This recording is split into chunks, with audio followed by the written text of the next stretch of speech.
Hey, you beautiful souls. Good morning, good afternoon, good evening, whatever we're at right now. I am enjoying a good cup of coffee because it's not quite noon.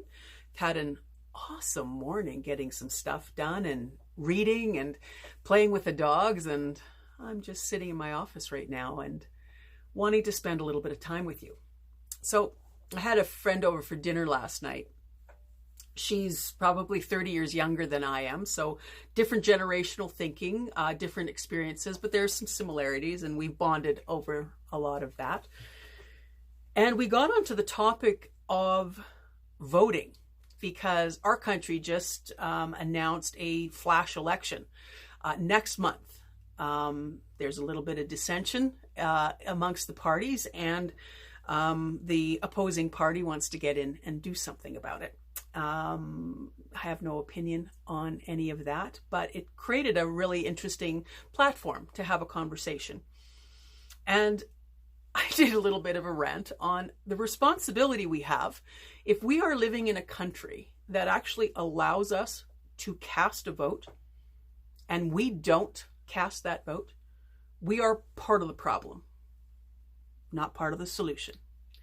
So we lose the right to be able to complain over what's going on in our country. If we've not participated in some way, it doesn't mean things go your way, but it's part of the process of not taking for granted what you actually have the ability to do, because there's still a whole lot of countries where that's dictated to them.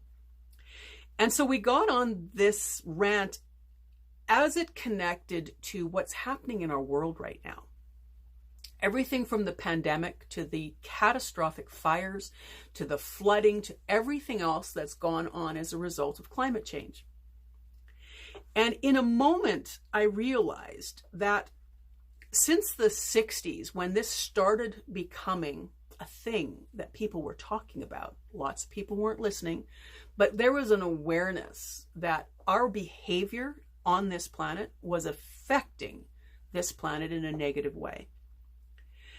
I thought in that moment that if all of the people who were 18 to 25 at that time started voting for parties or policies that were actually going to pay attention to those issues, the situation that we're living in right now wouldn't happen.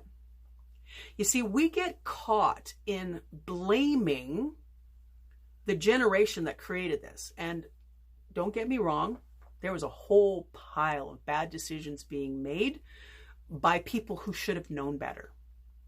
But the fact still remains, and it's true today, that if the younger generation who are actually going to inherit that situation stood up, went to the polling stations, and voted their conscience to create policy or vote for parties who were have a mandate for the changes that they desired, or actually stood up and ran for political office so that they can initiate that change from the inside,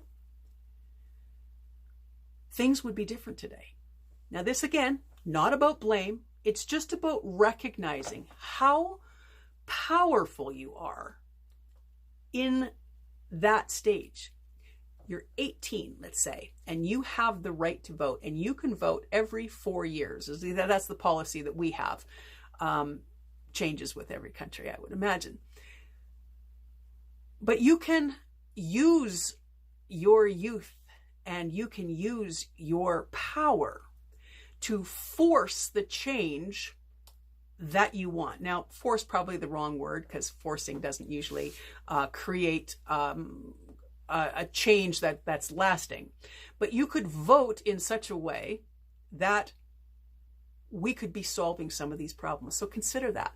If in the 60s, the people who showed up were the people that expected and wanted the change, we would be living that change right now. But instead, we're ranting, we're complaining, we're talking about the injustice, we're using social media to just Focus on the problems instead of standing in line at the voting booths and creating the change that way. It's a both and situation. It's not an either or situation. But as we consider what's happening right now, yes, generations before have created it. But if we haven't voted to create a change and go in the direction that we want by standing in line and voting, we are equally part of the problem. So vote your conscience and let's see the change happen.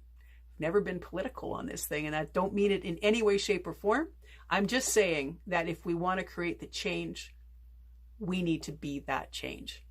And I believe Gandhi was the one that said that in just a little bit different way, but it's true. And I hope that makes you think about it a little differently. Okay, bye for now.